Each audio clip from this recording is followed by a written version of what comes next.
Gente, tem alguém aí? Vocês estão me vendo? Estão ouvindo?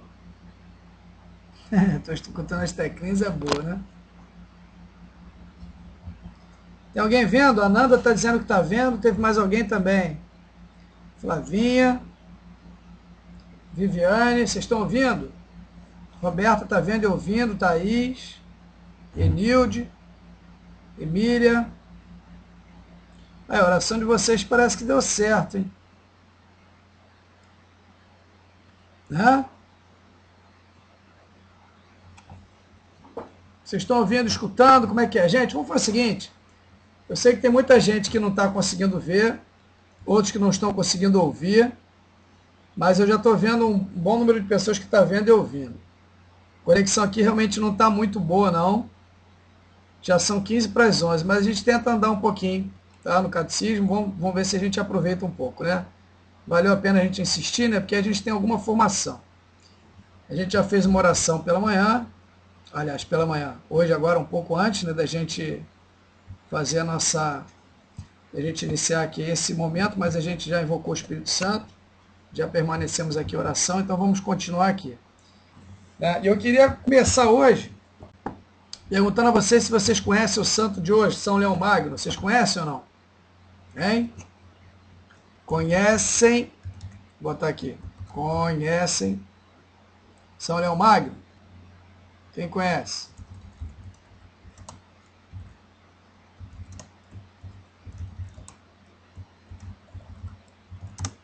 É o santo de hoje. Então, ele era papa, né? E doutor da igreja, um dos 33 doutores da igreja, papa. E uma coisa curiosa que mostra a grandeza e a importância desse papa. Dos 265 papas que nós temos vários que são santos, mais ou menos uns 80 que são canonizados, que são santos, né? Mas nós só temos dois, dos 265 papas, apenas dois têm o título de Magno. São Leão Magno e São Gregório Magno. Então, isso mostra a grandeza que eles tinham. Esse título de Magno significa grande, né? Leão, o grande, Gregório, o grande, o Magno. E mostra justamente a importância que eles tiveram, como foram papas grandiosos em tudo que fizeram, né? Como pastores da igreja, na doutrina, em tudo que fizeram, foram papas muito bons. E o Papa Leão Magno viveu numa época difícil da igreja, foi papa durante 21 anos, do ano 440 ao ano 461.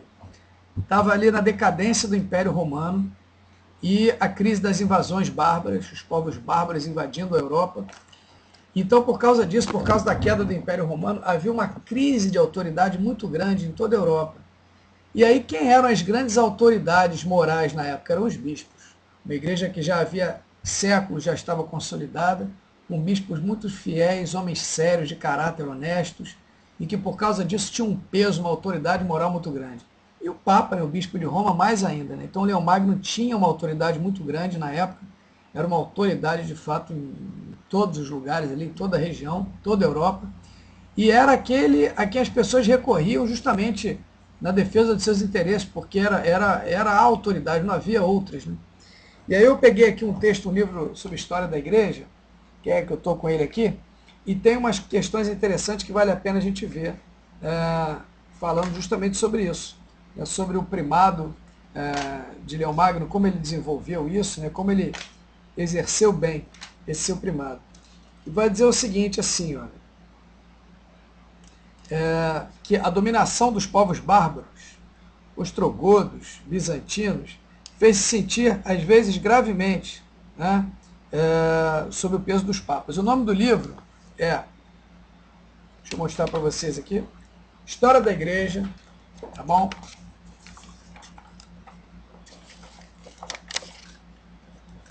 Deixa eu abrir aqui para vocês verem. História da Igreja. O nome dos autores são esses aqui, olha. Ele é conhecido como Bill Meyer Turkle, que é o nome desses autores. Esse livro é um livro antigo das Paulinas, em 3 volumes, esse é o primeiro volume. 3 volumes de História da Igreja, esgotado. Esse livro não edita mais, infelizmente. Eu comprei ele num sebo, paguei caro, mas valeu a pena, porque o livro é muito bom. sobre a história da igreja. A gente pode voltar a ele em outras ocasiões, em outros temas, né? E aqui vai dizer o seguinte, que, enfim, os bárbaros invadindo a Europa, isso fez sentir o seu peso, né, sobre os papas também, né? Eles tinham uma autoridade muito grande, tá bom, mas, enfim, também não estavam sempre muito expostos, né?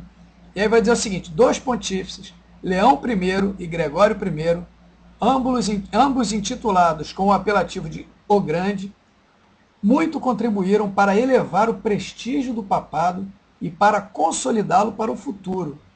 No turbilhão das transmigrações barbáricas, ou seja, das invasões bárbaras, vários povos ali na Europa, o papado adquiriu méritos imperecedouros, ou seja, que nunca vão perecer, nunca vão passar, pela manutenção da ordem e salvaguarda da civilização ocidental. E dada a fragilidade do Império Romano do Ocidente, que já estava em decadência, e mais ainda depois de sua queda, foi quase o papado o único ponto de apoio e o único refúgio da população itálica gravemente oprimida. Isso ali pelo século V, VI, olha só. Graças à unidade e à potência moral da Igreja Católica, a Sé Apostólica representava um resíduo da grandeza da antiga Roma e transmitiu em herança à Idade Média incipiente, ou seja, ainda nascente, a ideia imortal do Império. A Roma cristã se transmitiu de modo espontâneo uma parte daquela autoridade e importância política universal que tinha sido próprio da antiga Roma imperial. Então esses homens realmente valorizaram o papado, né? Trouxeram méritos que não passam para o papado pela importância que tiveram, pela autoridade que tiveram, né?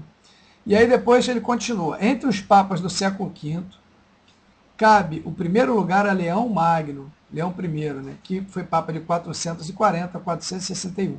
Romano autêntico, de caráter nobre, cheio de dignidade e energia. Basta pensar na importância capital do seu importante encontro com Átila, o rei dos hunos, nas proximidades de Mantua, onde o induziu a tomar o caminho de volta. Isso em 452. Essa cena é famosa, ou seja, de que Átila, o rei dos hunos, iria invadir a Europa e o povo todo com medo então pediu que Leão Magno fosse até ele, e Leão Magno foi como um embaixador, como um bom pastor, como aquele que vai à frente, se dispõe a dar a vida mesmo, se coloca à frente de todo aquele povo e conversa, debate com Átila o Huno e apresenta para ele a novidade do Evangelho, fala para ele sobre a tolerância, sobre o amor, e consegue o que parecia impossível, demover Átila, esse que era rei dos hunos, de tomar ali a cidade, ou seja, como um embaixador, como alguém que articula a paz pela palavra, né? E depois o mesmo com o rei dos vândalos, Genserico, que era pior ainda, o qual, em vista de suas admoestações, renunciou ao menos a depredar a cidade de Roma a ferro e fogo, isso em 455. As invasões bárbaras, uma época de perigo, de muito medo, e esse homem, então, que como um bom pastor diz para o povo, né, não tenhas medo, não tenhas medo, Deus está conosco. Né? Então Leão, ele soube exercer muito bem o seu papel como papa, como vigário de Pedro, como aquele que é o número um, que tem o primado, né, no serviço, na solicitude, no amor, até em dar a vida. E ele diz aqui, o livro continua, o pensamento do episcopado universal, que cabia ao bispo de Roma, foi por ele não só afirmado teoricamente, mas ele soube também traduzi-lo ativamente na prática, em toda a igreja, como nenhum outro dos seus predecessores. Os legados de Leão, o concílio de Calcedônia, né, tiveram presentes lá, apresentaram a verdade sobre a doutrina cristã, e tanto lá no Oriente ele foi louvado, foi enaltecido como grande papa. Chegaram a dizer lá no Oriente, onde teve o concílio de Calcedônia, ele mandou os seus legados, Deus abençoe o pessoal que está chegando aí, chegaram a dizer o seguinte, né, que Pedro falou pela boca do leão. Esse virou um lema, um mote que ficou muito claro assim, Pedro falou pela boca do leão, né, ou seja, brincando aí com o nome do Papa Leão Magno, ou seja, que Pedro falava por ele, pela autoridade que ele exercia, porque ele mostrava realmente a verdade de quem era nosso Senhor. O concílio de Calcedônia foi aquele que definiu as duas naturezas de Cristo, uma única pessoa, que a gente chama de união hipostática. E uma única pessoa, duas naturezas. Jesus, que é perfeito Deus e perfeito homem. havia conflitos lá no Oriente sobre isso, alguns não conseguiam admitir a natureza divina dele, só a natureza humana, então, como que Deus tivesse quase que conquistado, Jesus tivesse quase conquistado essa natureza divina pelos seus méritos. Concílio de Calcedônia, em 461. E outros, ao contrário, né? Esses eram os de Antioquia. Os de Alexandria diziam o contrário, né? Eles uniam tanto a natureza humana e divina de Jesus que a natureza divina absorvia a natureza humana, como se fosse uma gota no oceano. Então Jesus praticamente não era mais homem, era apenas Deus. E ele vai reafirmar as duas naturezas de Jesus perfeitamente harmônicas, mas íntegras. Perfeito Deus e perfeito homem. Então isso pelos seus legados pontifícios. E os bispos então se alegram muito, reconhecem ali a doutrina dos apóstolos. Essa sim é a doutrina recebida dos apóstolos. Esse sim é o sucessor de Pedro. Por isso dizem, né? Pedro falou pela boca de leão. E um outro mote, já que vocês gostaram desse, né? Um outro mote que era muito repetido também na época de Leão e depois disso, né? Em toda a Europa dizia-se isso, né? Que Leão era um papa que rugia por toda a Europa, né? A palavra desse papa, a palavra de Leão, rugia por toda a Europa. Em toda a Europa se ouvia o rugido desse leão, que na verdade não trazia medo, não trazia temor, mas pelo contrário, inspirava confiança nas pessoas, porque mostrava a força daquele que conduzia o povo de Deus. Né? Então, muito bonito. Né? Concílio de Calcedônia. Né? Então, basicamente isso. Bom, essa é uma introdução, então, para a gente falar um pouco sobre esse santo de hoje, São Leão Magno. E é sempre bom a gente conhecer os santos da nossa igreja, né? E a gente vê que a gente se encanta cada vez mais. Né? Quando a gente conhece Leão, porque era o nome dele, né? Leão era o nome dele. Então, Leão, né? Léo. Era um nome comum em latim, né? Léo. Em latim, assim, ó. Eu vou digitar aqui para vocês, ó. Leiam aí, ó. Léo, L-E-O, Léo. Né? Isso aí traduzido é leão. Da onde vem Leonardo, da onde vem Leandro também, enfim, da onde vem Leonídio e outros nomes, né? Era o nome dele, Leão I, e brincou-se muito com o nome dele, porque realmente ele era um leão, não só no nome, né? Mas no seu vigor e tudo. E é o que eu digo, gente, estudar os santos, conhecer a vida dos santos, é ver como o Nosso Senhor se apresenta e se manifesta. Como é que o Nosso Senhor falava para aquele povo no século V? Como é que ele inspirava confiança naqueles homens? Como é que ele foi falar com o rei dos vândalos ou dos hunos? Por meio de Leão Magno. Ou seja, como é que ele hoje age no mundo? Por nosso intermédio. Nós somos os instrumentos dele, nós somos e devemos ser outros Cristos. Por isso, enaltecer os santos é enaltecer o Nosso Senhor. Por isso, festejar os santos é festejar a Deus, como eu dizia na festa de todos os santos. Deus é o santo por excelência. Deus é o santo dos santos, aquele que é 3 vezes santo, que é glorificado. Só que o que Paulo vai dizer? Se nós sofremos com Cristo, também com ele seremos glorificados. Ou seja, os santos são glorificados junto com Deus. Dando glórias a Deus, eles também recebem glória. Dando glória, eles são glorificados. Unidos a Cristo, unidos a Deus, nós também somos louvados. Como a gente diz, por exemplo, na adoração, né? A gente, quando tem a bênção do Santíssimo, bendito seja Deus, bendito seja seu santo nome, bendito seja Jesus Cristo, verdadeiro Deus e verdadeiro homem, e assim por diante. Depois, lá no final, o que a gente fala? Bendito seja São José, seu castíssimo esposo, e depois a última, bendito seja Deus nos seus anjos e nos seus santos. Ou seja, quando nós falamos sobre os santos, quando nós louvamos e enaltecemos os santos, na verdade, nós estamos louvando a Deus, nós estamos falando de Deus. Né? Então isso é muito legal. Então por isso a gente fala dos santos. Os santos todos nos apontam para nosso Senhor. Sempre assim, sempre foi, sempre vai ser. Então, Leão Magno queria levar as pessoas até Jesus. Todos os santos querem levar as pessoas até Jesus. Nunca para si, mas levá-lo até nosso Senhor. Se querem levar para si, não estão sendo santos verdadeiros. Né? Mas se eles realmente querem ser santos, se eles querem ser fiéis, vão levar as pessoas até nosso Senhor. Por isso, falar dos santos, louvar os santos, conhecer a vida dos santos é aproximar-se ainda mais de nosso Senhor. Isso tem grande valor. Então conheçamos a vida e a história dos nossos santos. Certo, meu povo? Sim? Vocês estão ouvindo bem? Podemos continuar mais um pouquinho? Hein? Exatamente, Thaís, é isso aí. Cabe a nós isso também, né? Nós queremos ser santos e levar as pessoas para nosso Senhor. Tem um pouco isso mesmo. Teve um Papa que... teve um Papa que mudou o nome, eu não sei se era Minerva o nome dele, não era Hércules, não, ou Mercúrio, sei lá, acho que era Mercúrio. E aí ele resolve mudar o nome dele porque era o nome de um deus pagão, e aí depois disso veio uma tradição de se mudar o nome. Mas os primeiros papas não, eles tinham o nome deles mesmos, né? Pedro, Lino, Cleto, Clementes, enfim, esses primeiros papas aí. Eu não sei se Leão já mudou o nome dele ou não, pode ser que tenha mudado, pode ser que o nome dele de nascença fosse outro, ele escolheu esse nome Leão, acho que não, acho que era Leão mesmo, mas pode ser que ele tenha escolhido porque ele queria rugir, né? Vai ver que era isso, né? Então, não, que pergunta que foi ingênua? Não, não foi não. Bom, não foi não. Ah, porque você que falou que porque que era, você que falou, porque que era o nome dele, né? Eu acho que é porque esse nome, eu acho que eu acho que era por causa, mas eu acho que pode ser porque era Leão, foi isso mesmo. Mas eu acho que pode ser que o nome dele não fosse Leão, pode ser que fosse outro nome. E aí ele escolheu o Leão porque ele queria, sei lá, o Leão da tribo de Judá, né? Não sei, vamos ver. Bom, a gente parou onde na semana passada? No número 37, né? 37? 37. 37.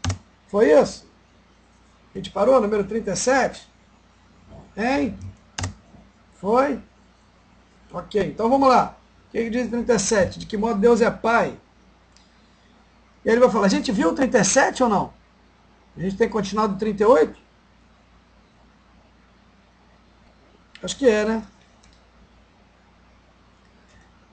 O 37 a gente viu, agora eu estou lembrando, porque a gente falou no final, no número 511 a 527, aqui, ó.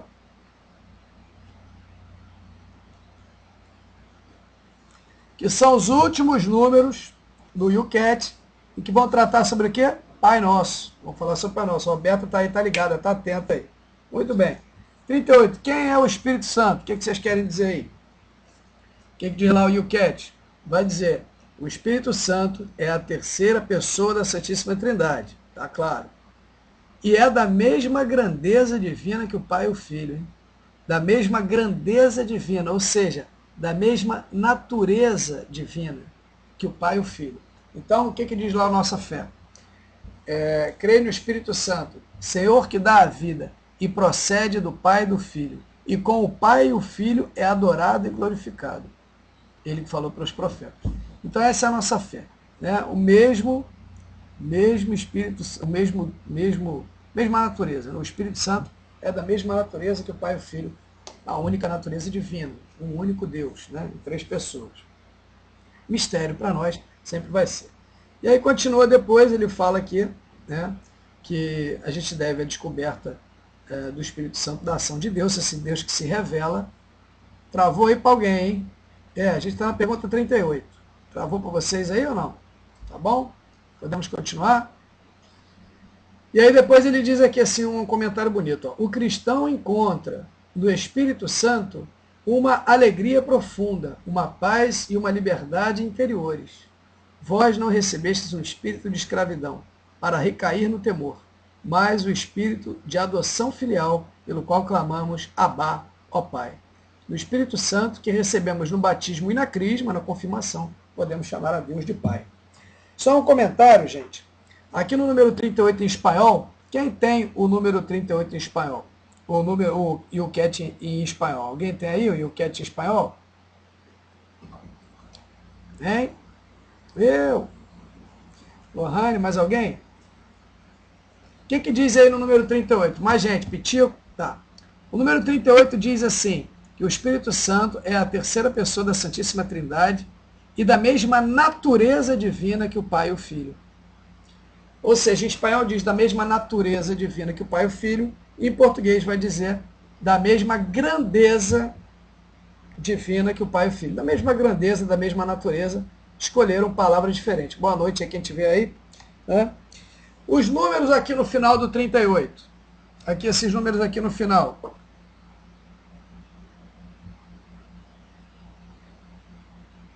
Tá? Número 38, os números finais. O número 113 a 120 falam propriamente sobre o Espírito Santo. Se vocês forem pegar lá, aqui mais para frente, tá? No catecismo, no YouCat mesmo, no próprio CAT, lembre-se, esse número que vem no final, ó, esse número que vem no final, com uma bolinha amarela dentro, aqui assim, esse número é uma referência interna, é uma referência ao próprio YouCat, tá bom? Não se refere ao catecismo, não, se refere ao YouCat. Se refere ao catecismo, esse aqui em cima, dentro do comentário principal em preto, em negrito, vamos dizer assim. Né? Esse aqui sim. Aqui vocês vão encontrar o que o catecismo da Igreja Católica diz sobre o Espírito Santo. Então tem esses números aqui. E aqui embaixo, outros números no YouCat que digam respeito ao Espírito Santo. Então, de 103 a 120 são os números propriamente sobre o Espírito Santo. Tá? Números que falam sobre essa que é a terceira pessoa da Santíssima Trindade. Né? O número 203 a 207 vai falar sobre o sacramento da crisma, da confirmação. Por isso, está indicado aqui também, porque tem forte conotação ligada assim, muito ao Espírito. Inclusive, qual é a fórmula do sacramento da crisma? Vocês lembram que vocês todos são crismados, imagino, pelo menos a grande maioria aqui. Recebe por este sinal o Espírito Santo, dom de Deus. Né? Amém. A paz esteja contigo e contigo também. Olha aí, 30 pessoas, hein? Quem diria? Que alegria, né? Logo hoje que a gente achou que nem ia ter nada, né? A oração de vocês aí foi do poder e da unção. Muito bem, 32 agora, crescendo. Vamos perseverar aí, gente.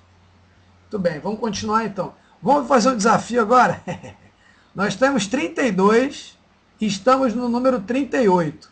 Vamos fazer um desafio agora de a gente conseguir mais gente do que o número aqui. Né? Então, a gente hoje vai até o número 40 e poucos. Vamos ver se semana que vem a gente tem mais de 40 e poucos aí no negócio.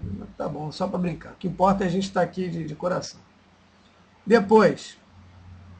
Emília, você não está me escutando, não? Bom, paciência, né? Mas tem gente ouvindo, né? E depois o número 310 e 311 do YouCat vão falar sobre os dons e os frutos do Espírito Santo. Tá bom? Então, depois vocês podem ir lá à frente e conferir também. Né? Vamos para o número 39? Sim? Dá para a gente caminhar a mão um pouquinho? Vamos lá então para o número 39. Olha a pergunta, gente, que curiosa, né? Jesus é Deus? Ele pertence à Santíssima Trindade? O que vocês diriam? Claro, sim, sim, sim. Lembra daquele negócio que tinha no Silvio Santos? Você troca um apartamento por uma banana? Sim! Você troca sua banana por um automóvel 0 km? Não! Só se lascava, né? Então, Jesus é Deus? Ele pertence à Santíssima Trindade? Sim, claro. Jesus de Nazaré é o Filho, a segunda pessoa divina, a qual nos referimos quando rezamos em nome do Pai, do Filho e do Espírito Santo. Você troca todas as riquezas do mundo por Jesus? Sim! Eu troco. Você troca uma vida inteira cheia de riquezas por um diazinho com Jesus? Sim! Você troca os átrios de Deus, você ficar só na portinha lá, em pé, no fundo da igreja, não tem nem lugar para você, por um lugar maravilhoso, numa mansão riquíssima de pecadores? Não! Eu também não. Eu prefiro ficar com Jesus, mesmo no aperreio, né? Você troca aquele barco lá furado, morrendo afogado, mas com Jesus, por um barco de luxo, 5 estrelas, sem Jesus? Não! Então, você troca uma vida inteira sem Jesus por uma vida mesmo de sofrimento e cruz com Jesus? Sim! Tá bom, chega, né? Vamos lá, porque interessa. Então, vamos lá. Então vai dizer que Jesus, então, Jesus de Nazaré é o Filho, né? E aí tem os números aqui, né? De 243 a 260. Muito bem. Um dia em tua presença vale mais do que uma vida inteira longe do seu amor. Exatamente. Salmo 83. Na verdade, um só dia em vosso templo vale mais do que milhares fora dele. Um só dia em vosso templo vale mais do que milhares fora dele. Prefiro estar no limiar de vossa casa a hospedar-me na mansão dos pecadores. Olha aí. Gente, se um dia, na presença de Deus, na graça de Deus, vale mais do que milhares fora dele, quanto vale a vida de vocês, meus jovens? Vocês que estão se esforçando e se empenhando para viver a fidelidade a Deus. Quanto vale a vida de vocês? Hein? Vale muito, vocês não tem nem como medir. Um dia da vida de vocês vale mais do que milhares de dias das pessoas que não estão em comunhão com o nosso Senhor. Agradeçam, louve a Deus por isso, né? Rezem por essas pessoas para que encontrem essa graça também, né? Amém. Vamos prosseguir então. 243 a 260 são números que vão falar sobre Jesus, né? O Pai e o Filho revelados pelo Espírito e tal, né? E aí depois tem alguns números aqui, vai falar do Pai, do Filho e do Espírito Santo, a Santíssima Trindade na doutrina da fé, né? Dogma da Santíssima Trindade, basicamente é o que vai dizer. Número 243 até o número 260. Depois nós poderíamos tentar dar uma olhada assim em alguns números, né? Talvez seja o caso de ver agora, porque a gente está falando sobre isso. Eu vou tentar entrar então aqui nesses números. Número 253, tá? Do Catecismo da Igreja Católica, ele vai falar sobre o dogma da Santíssima Trindade. Vai dizer assim, a Trindade é una. Não professamos três deuses, mas um só Deus em três pessoas. A Trindade consubstancial. As pessoas divinas não dividem entre si a única divindade, mas cada uma delas é Deus por inteiro. Ou seja, cada um não é um terço de Deus, cada um é Deus inteiro. Não dividem a única divindade. Cada uma delas é Deus inteiro. O Pai é aquilo que é o Filho é aquilo que é o Pai, e o Espírito Santo é aquilo que são o Pai e o Filho. Isto é, um só Deus, quanto à natureza. Cada uma das três pessoas é esta realidade, isto é, a substância, a essência e a natureza divina. E aí depois no número 254, depois de falar da comunhão, né, no 254 vai falar da distinção. As pessoas divinas são realmente distintas entre si, realmente distintas. Deus é único, mas não solitário, né? Vai ser o comentário que vai estar aqui embaixo. Pai, Filho e Espírito Santo não são, atenção, isso aqui que interessante, olha só que legal. Pai, Filho e Espírito Santo não são simplesmente nomes que designam modalidades do ser divino, pois são realmente distintos entre si. Ou seja, não são apenas, boa noite, tudo bom? Não são apenas três formas de falar do mesmo Deus. Não, eles são realmente distintos. O Pai, o Filho e o Espírito Santo nas suas relações. Não são simplesmente nomes que designam modalidades do ser divino, pois são realmente distintos entre si. Aquele que é o Pai não é o Filho, e aquele que é o Filho não é o Pai, nem o Espírito Santo é aquele que é o Pai ou o Filho. Gente, olha o que diz no 253. Aquilo que o Pai é, o Filho é. Aquilo que o Pai e o Filho são, o Espírito Santo é também. Mas aquele que é o Pai não é o Filho, e aquele que é o Espírito Santo não é o Pai nem o Filho. É sutil isso, né? Mas a ideia é mais ou menos essa. No 234 continua. São distintos entre si pelas suas relações de origem. O Pai é o que gera, o Filho é o gerado, e o Espírito Santo é o que procede do Pai e do Filho. Né? São pessoas divinas, sempre em relação. Né? Tá bom, gente? Está mais ou menos claro dentro das possibilidades de um mistério? Está mais ou menos claro para vocês entenderem? Sim, não, digam aí. Tá? Tá bom. Muito bem, aí no comentário do número 39 diz assim, muito interessante. Ou Jesus era um vigarista quando se apresentou como Senhor do sábado e deixou que fosse abordado com o título de Senhor, ou ele era realmente Deus. Veja, o texto em espanhol diz assim, quem está com o que é em espanhol? Espanhol, número 39, 39, o bien Jesús era un impostor, pero Jesús, un impostor, pero ¿cómo es posible eso?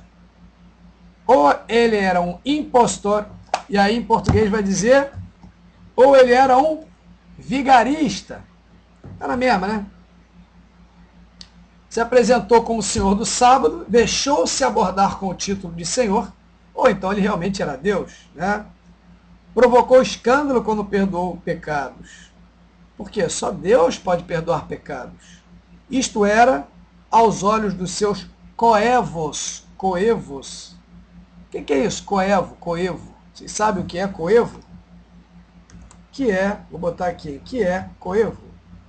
Que é coevo. Vocês sabem o que é coevo? Exatamente, os que viveram no tempo dele. Evo, daí vem, é de uma geração, né? Coevo é contemporâneo. Isso é exatamente, contemporâneo. Coevo é contemporâneo, que vive na mesma era, mais do que o que estava ao seu redor. Os que são contemporâneos, os que vivem na mesma era que ele, tá bom? Coevos. Então, ele perdoou pecados. Aos olhos dos seus contemporâneos, isso era um crime capital. O que é um crime capital? Crime capital. O que é um crime capital? Vocês sabem? É um crime de quê? Crime capital. É um crime o quê? É um crime coevo contemporâneo. Já estamos em outra já, Fernando. O que é um crime capital? Crime capital é o quê? É um crime... O que é um crime capital? Quem souber vai ganhar um doce goma. Doce goma. Olha aí. Você quer comer um doce goma? Oi. Então diz o que é um crime capital. E aí eu vou até a sua casa. Doce goma. Doce goma, que maravilha, hein? Tá lá o doce goma. Crime capital é um crime cuja pena é a morte. Isso é um crime capital. Crime de morte, Flavinha ganhou. Crime de morte, é isso mesmo. Crime cuja pena leva à morte. Isso é um crime capital. Cometer um crime capital é um crime cuja pena leva à morte. Tá bom? É isso. Pena de morte. Se a pena é morte, crime capital. Se você matar alguém aqui no Brasil, não é um crime capital, porque você vai preso, fica 30 anos lá, né? Ou qualquer outra coisa assim. Pena de morte, então trata-se de um crime capital. Então, aos olhos de seus contemporâneos, perdoar pecados era um crime capital, era uma blasfêmia terrível, né? Como é isso? Então, mas ele não era um vigarista, não era um charlatão, não era um mentiroso. Ele sabia quem era, sabia que ele era Deus. Mediante milagres e sinais, mas especialmente através da ressurreição, os discípulos reconheceram quem era Jesus e adoraram-no como Senhor. Esta é a fé da igreja. Gente, lembra aquela colocação que eu fiz no início? Será que Jesus pode ser um mestre? Lohane, sabe o que é crime capital? Não, Lohane, acabei de falar. Crime cuja pena é a morte. Um crime que a pena é a morte, exatamente, que leva a pena de morte, isso. Gente, vocês lembram que a gente fez uma reflexão numa das primeiras formações, primeira, segunda, não sei? Por que a gente não pode ver Jesus como um mestre? Gente, vamos lembrar disso. Se a gente for aí na rua perguntar, quem é Jesus para você? Ninguém vai dizer assim, ele é um qualquer. Não. Sempre as pessoas vão dizer alguma coisa dele, né? É um mestre, é um espírito iluminado, Jesus é um guia de luz. Veja, se for um cristão, vai dizer, é meu salvador, é meu Deus, nós católicos. Um evangélico também vai dizer, é meu Deus, é meu salvador, é meu Senhor. Mas alguém que não seja católico nem evangélico vai dizer, ele é um mestre, é é um espírito de luz, é um guia iluminado, é um fundador de religião, vai dizer qualquer coisa dele. Ninguém vai dizer uma bobagem. Ah, ele é um mentiroso, é um charlatão, é sei lá, um maluco, é um fora da lei. Não, ninguém vai dizer essas coisas. Todo mundo vai dizer coisas grandes dele, né? Pois bem, e aí eu pergunto a vocês, gente, como é que pode isso? Como é que Jesus pode ser um mestre apenas dizendo as coisas que ele diz? Vamos pensar, o que Jesus diz de si? Esse aqui é um exemplo, que ele se apresenta a si mesmo como Senhor. Outra coisa, Jesus, ele diz de si assim, eu sou o caminho, a verdade e a vida.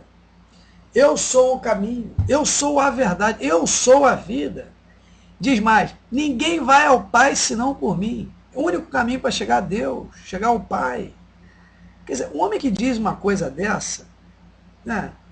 Exatamente, como é que ele pode dizer que se é apenas o mestre dizendo as coisas que ele disse? Então, veja, um homem que diz essas coisas que ele disse, né, eu sou o único caminho para chegar ao Pai, bom, das duas uma, ou ele é ou ele não é.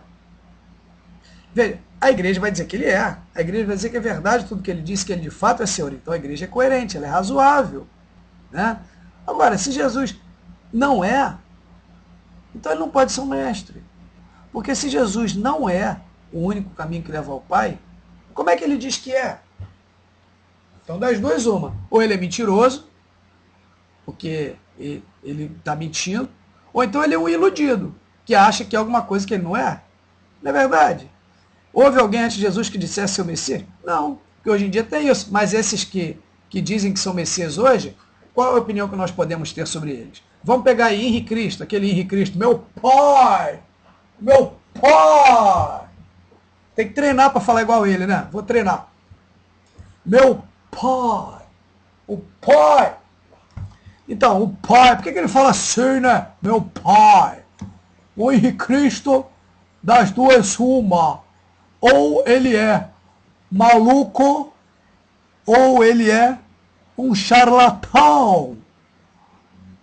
Mas ele não nos leva ao Pai.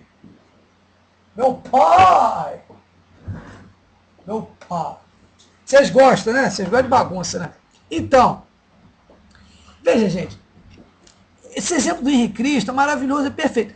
Das duas, ou ele é maluco, porque ele realmente acha que ele é Jesus, ou então, se ele sabe que não é, ele é um charlatão. Sendo maluco ou sendo charlatão, ele não pode ser um mestre. Percebem? Veja, nós podemos ter a nossa opinião sobre Henri Cristo. Podemos, inclusive, achar que ele está certo. Pode ter algum seguidor dele lá. Não, Henri Cristo é Jesus que voltou à Terra. Vou segui-lo, porque ele vai me levar até o Pai, porque ele é a verdade. Tá bom. É maluco de acreditar nele, né? Alguém pode não acreditar nele, que nem nós. Não, ele está falando que é isso tudo que ele diz que ele é, mas ele não é.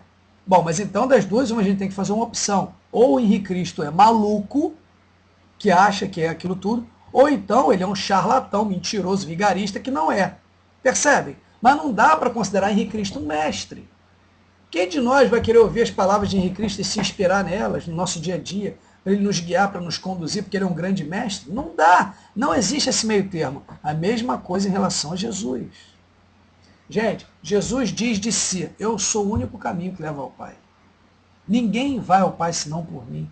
Sem mim vocês não podem fazer nada. Eu sou a luz do mundo. Veja, eu sou a porta. Todos os outros que vieram antes de mim eram mercenários, mas eu sou o bom pastor que dou a vida pelas ovelhas. Eu sou o caminho, a verdade e a vida. Ninguém vai ao Pai senão por mim. Eu sou a ressurreição e a vida. Quem crê em mim, mesmo que morra, viverá para sempre. Veja, alguém que diz isso de si, ou ele é isso tudo, ou ele não é isso tudo.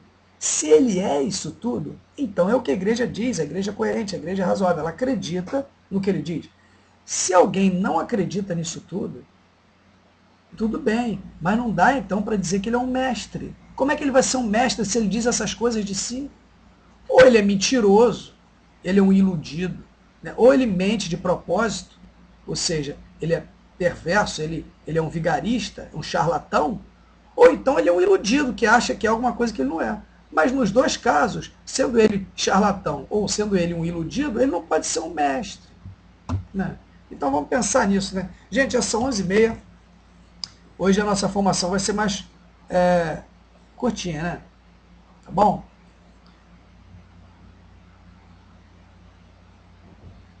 O que tem a questão dos santos aqui? Eu não entendi, gente. Eu perdi, vocês falaram tanto que eu perdi aqui. As mulheres que andam, aqueles que é freio. Ai, ai.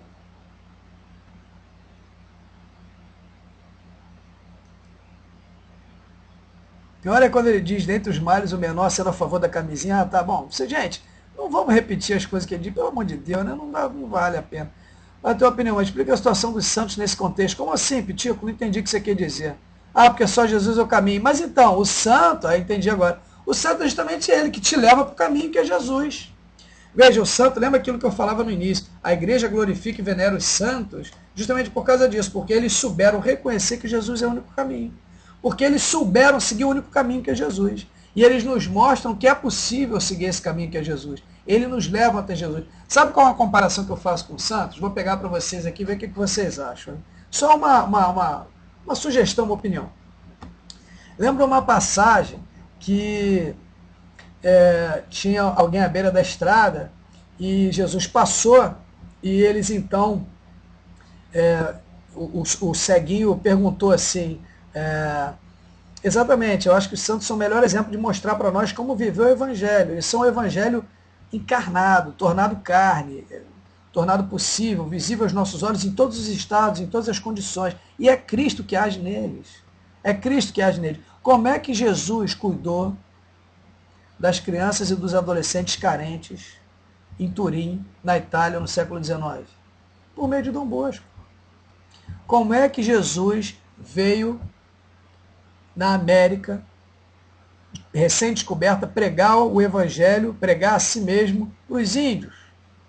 Por meio dos jesuítas, seguidores de Inácio de Loyola e assim por diante. Né? Como é que ele fala para a nossa geração? Como é que ele falou para a nossa geração até bem pouco? Hein? Por meio do Papa João Paulo II. Era Cristo ali. Não sou eu que vivo, é Cristo que vive em mim. Né? Não sou eu que vivo, é Cristo que vive em mim. Veja, pega um exemplo assim, que eu estava pegando essa passagem. Aquela que tem o cego à beira da estrada e ele ouve um tumulto, ele pergunta, o que está acontecendo? Ah, é Jesus que passa.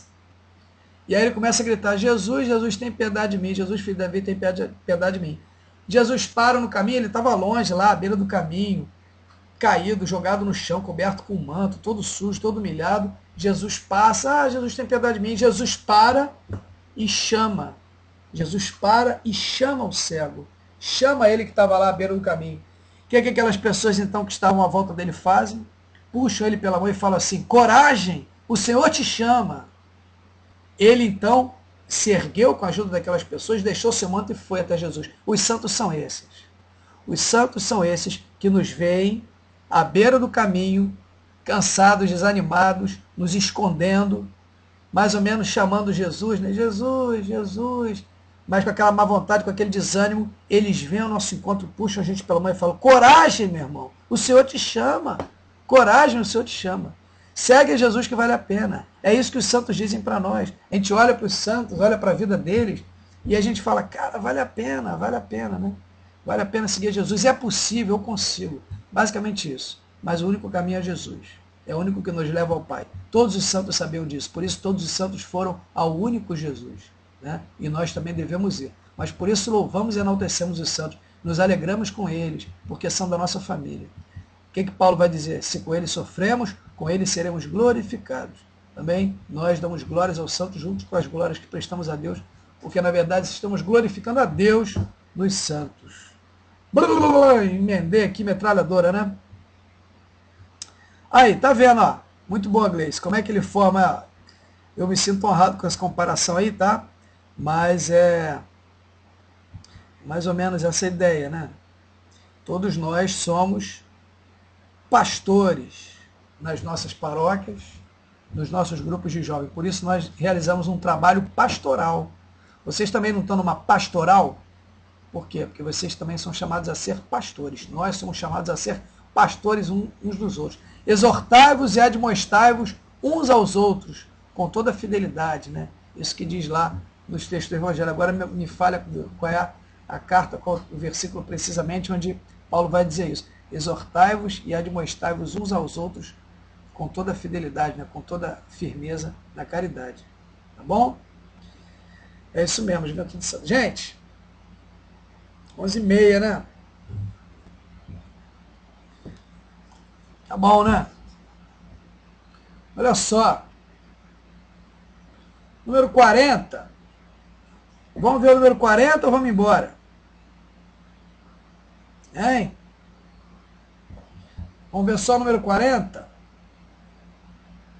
Onipotência de Deus. Hoje a aula tem patrocínio Doce Goma, a balinha. Oi! Oi, meu irmão! Oi! Vamos fechar no número 40. E aí, semana que vem, então, a gente vai precisar ter 40 pessoas aqui. A gente começou, teve 32, estamos com 28 agora. Tá tarde, né, gente? Vamos dormir. Bom, vamos lá no número 40, então. Deus pode fazer tudo? Ele é onipotente? O que vocês acham? Claro que pode. Para Deus, nada é impossível. Ele é todo-poderoso. E aí, esses números aí, 268 a 278, vão falar sobre a onipotência de Deus aqui no Catecismo, né? O Todo-Poderoso é o título aqui, ó. O Todo-Poderoso. Tá bom? Vai falar de Deus Todo-Poderoso. De todos os atributos divinos, só a onipotência de Deus é mencionada no símbolo. Creio em Deus Pai Todo-Poderoso, Criador do céu e da terra. Poderia falar, creio em Deus Pai misericordioso, todo santo, mas escolheu-se falar todo-poderoso, onipotência de Deus. Né? E aí tem um comentário aqui no número 272, aqui, do Catecismo. Vejam essa frase, gente, que coisa linda. O título é O Mistério da Aparente Impotência de Deus. E diz assim: a fé em Deus Pai Todo-Poderoso pode ser posta à prova pela experiência do mal e do sofrimento. Não é verdade isso, gente? E tem tanta gente que questiona um Deus que... Como é que pode Deus ser todo-poderoso e nos amar se existe tanto sofrimento e mal no mundo? Porque, bom, olha qual é a lógica. A lógica é essa. Veja, não é que isso é um raciocínio absurdo das pessoas que pensam assim. Pelo contrário, a igreja reconhece que é um argumento difícil de responder. Mas o que as pessoas pensam? Bom, se existe um Deus que é todo-poderoso e é todo amor, bom, se ele é todo-poderoso, ele pode acabar com a maldade. Claro, ele pode acabar com a injustiça, com a opressão, com a maldade no mundo. E se ele nos ama de verdade, se ele é todo amor, então ele vai acabar com a maldade, ele quer acabar com a maldade. Ou seja, o mal no mundo dá testemunho para essas pessoas de que ou Deus não é todo amor, ou ele não é todo poderoso, porque ele não pode acabar com o mal. Então esse é o raciocínio que não se responde de uma hora para outra. E aí a pergunta, o comentário é: a fé em Deus Pai Todo-Poderoso pode ser posta à prova. O Catecismo reconhece. O Catecismo reconhece que pode ser posta à prova pela experiência do mal e do sofrimento. Se Deus é bom, se Deus me ama, por que eu sofro? Por que tanta gente inocente sofre? Se Ele é todo-poderoso, por que Ele não acaba com minha dor, meu sofrimento? Por vezes, Deus pode parecer ausente e incapaz de impedir o mal.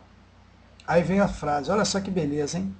Ora, Deus Pai revelou sua onipotência da maneira mais misteriosa no rebaixamento voluntário e na ressurreição do seu Filho, pelos quais venceu o mal. Assim, pois, Cristo crucificado é poder de Deus e sabedoria de Deus, como vai dizer Paulo. Gente, que coisa linda! Diante dessa pergunta, olha só o comentário do Catecismo. Ora, Deus Pai revelou sua onipotência da maneira mais misteriosa, no rebaixamento voluntário e na ressurreição do seu Filho, pelos quais venceu o mal. Assim, Cristo crucificado é poder de Deus e sabedoria de Deus. Gente, Deus que sempre escolhe o que ao homem parece sem valor.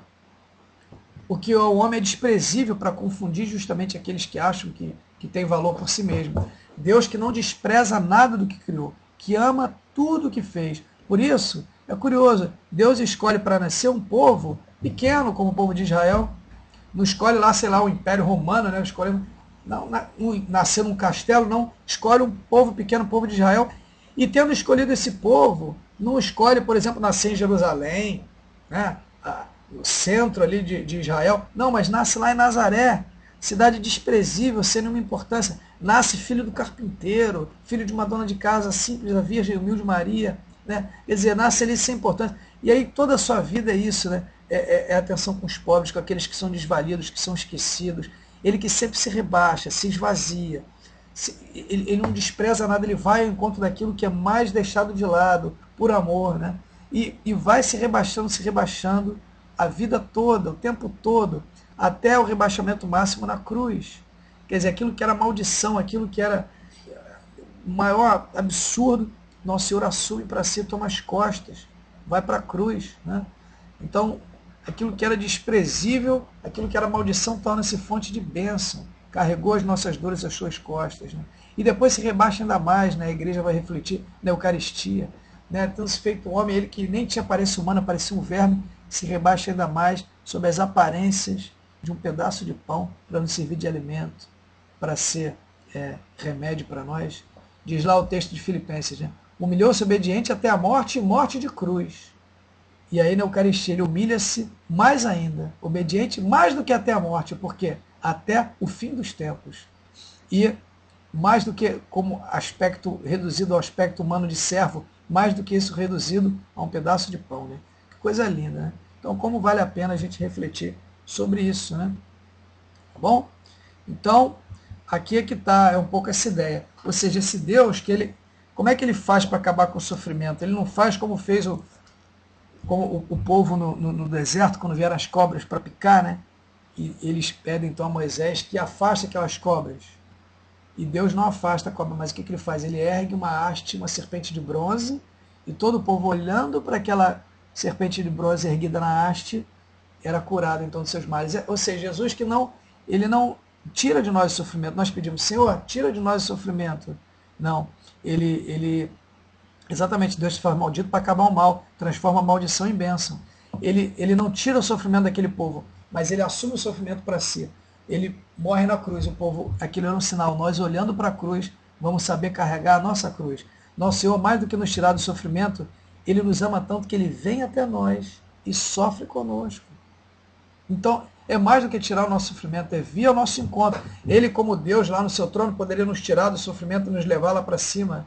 Ele faz mais do que isso, ele vem até nós, pisa a nossa terra, carrega as nossas dores nas suas costas, carrega uma cruz, né? Ele sua conosco, ele sofre conosco. Tem uma história do Padre Dé, tem alguém do Rocha aí ou não? Tem alguém do Rocha aí? Tem uma história do Padre Dé que eu gosto muito que explica um pouco isso. Diz que o pai e a mãe colocaram o menino de castigo e aí o menino ia dormir no porão lá, né? Só que o menino tinha medo de dormir no porão. Se faz maldito, se faz maldito mesmo, maldito, né? Isso está em Gálatas, está na carta aos Gálatas, né? Gálatas, tem que procurar lá.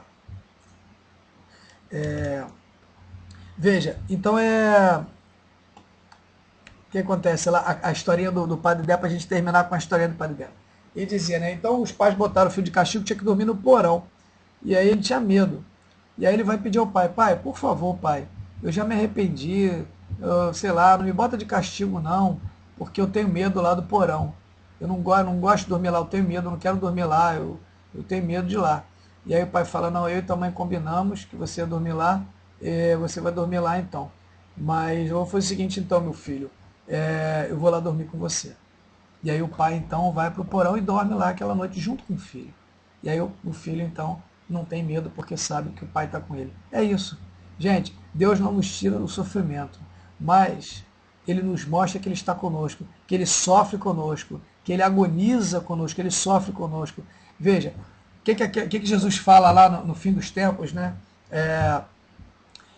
Tudo o que vocês fizeram, o mais pequeno dos meus irmãos, foi a mim que vocês fizeram.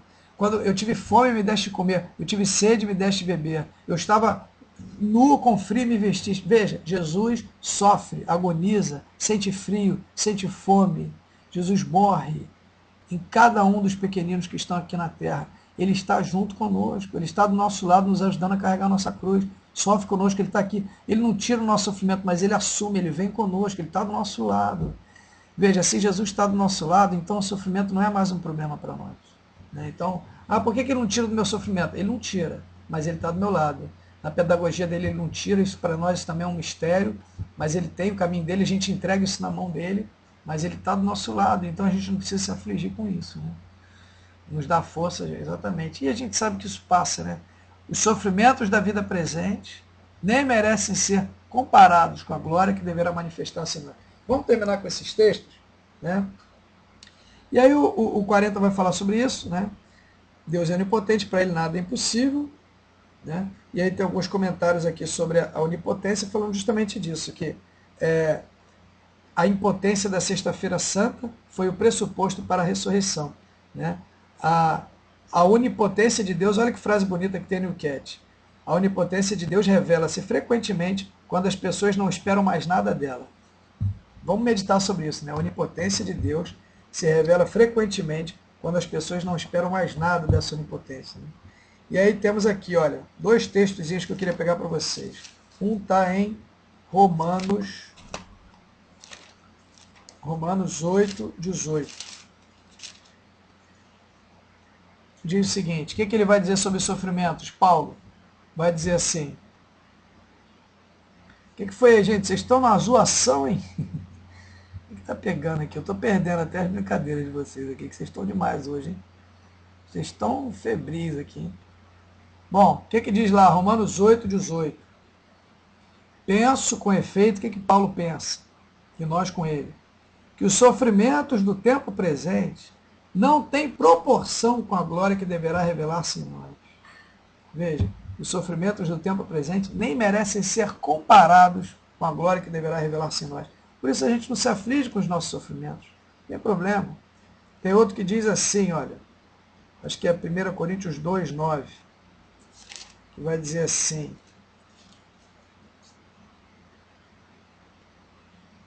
é isso mesmo. É isso mesmo. 1 Coríntios 2, 9, para completar essa de Romanos 8, 18. Como está escrito, o que Paulo vai dizer?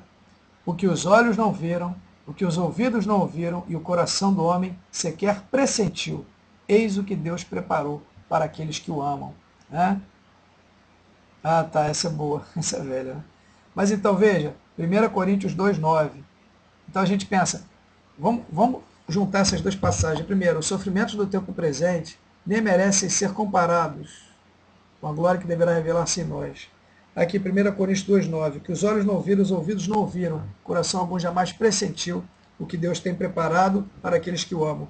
E outra, 2 Coríntios 4, se eu não me engano, 2 Coríntios 4, 17. Né? Vou começar no 16, onde ele fala dos sofrimentos pelos quais os cristãos estão passando, e ele diz assim, por isso nós não nos deixamos abater.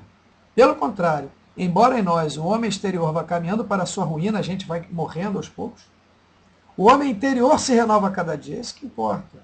Pois as nossas tribulações na terra, nossas tribulações momentâneas, porque vão passar, são leves, comparadas com o peso eterno de glória que nos preparam até o excesso. Não olhamos para as coisas que se veem, mas para as que não se veem. Pois o que se vê é transitório, mas o que não se vê é eterno. Gente, as nossas tribulações momentâneas aqui na Terra, que podem durar no máximo 100 anos, que é a nossa vida, né? São leves em relação ao peso eterno de glória que nos preparam até o excesso. Tudo que nós passamos aqui na Terra é limitado e passa. Mas o peso eterno de glória que nos preparam é infinita a glória que nos espera e é eterna. Então, a gente pegar nessas passagens, é Romanos 8, 18, né? Essa de 8, 28 é bonito também, é um belo texto. Gente, está fundado na palavra de Deus, é a palavra de Deus que nos revela como enfrentar o sofrimento, como passar por ele, como vencer o sofrimento, não saindo do sofrimento, mas encarando de frente, né? Tá bom? Então, muito bem. Gente, um abraço a todos, já estamos aqui há exatamente 1 hora, né? Então eu vou fazer o seguinte, vou botar uma musiquinha para a gente terminar, tá bom? E aí a gente conclui a nossa formação, tá bom? Tem alguém que quer dar algum recado aí ou não? Hein? Quem quer dar recados? Recados? Alguém? Vocês querem dar recado? Aviso, esse final de semana o que tem? Esse final de semana tem... Bom, antes dos recados, vamos rezar uma Ave Maria então, né? E a gente conclui com Nossa Senhora, para que ela nos conduza ao seu Filho Jesus. Tá bom? Rezemos juntos. Ave Maria, cheia de graça, o Senhor é convosco. Bendita sois vós entre as mulheres, e bendito é o fruto do vosso ventre, Jesus. Santa Maria, Mãe de Deus, rogai por nós, pecadores, agora e na hora da nossa morte. Amém. O Senhor esteja convosco, Ele está no meio de nós. Abençoe-vos o Deus Todo-Poderoso, Pai, Filho e Espírito Santo. Amém. Vamos ouvir uma musiquinha aqui, que fala também de Nossa Senhora, né? A gente se alegrar um pouquinho na nossa conclusão aqui. Gente, parecia que hoje não ia dar, né? E hoje até que deu aí. Conseguimos 1 hora de vídeo. Deus abençoe. Alguns avisos aí, ó. Avivamento no Espírito com Comunidade Shalom na Covanca. Rosa de Saron e Kelly Patrícia, domingo no Rincão. Muito bem. Congresso Jovem, Comunidade Dom de Deus também. Isso aí, gente. Nossa igreja fervendo, graças a Deus. Muito bem. Que coisa boa, viu? Vamos participar. Tem gente que vai no Padre Rufus ou não? Alguém vai na Canção Nova, Padre Rufus? Quem vai? Barzinho Católico, na Catedral, muito bem. Aqui na minha paróquia muita gente vai lá no Padre Rufus. Vamos cantar e celebrar as maravilhas que Deus fez por nós, enaltecer e exultar de alegria em Deus. Vamos cantar e celebrar as maravilhas que Deus. Deixa eu pegar a Nossa Senhora aqui para vocês verem. Enaltecer e exultar de alegria em Deus. Olha que linda, minha Nossa Senhora, olha. Com Jesus no colo, olha.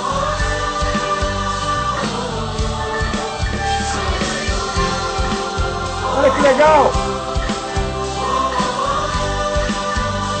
E aí sempre quem é que está atrás dela? Queremos como crianças. São José! Aí fica assim, ó. Coração, paraíso aberto, sonho de Deus para nós. Olha que legal!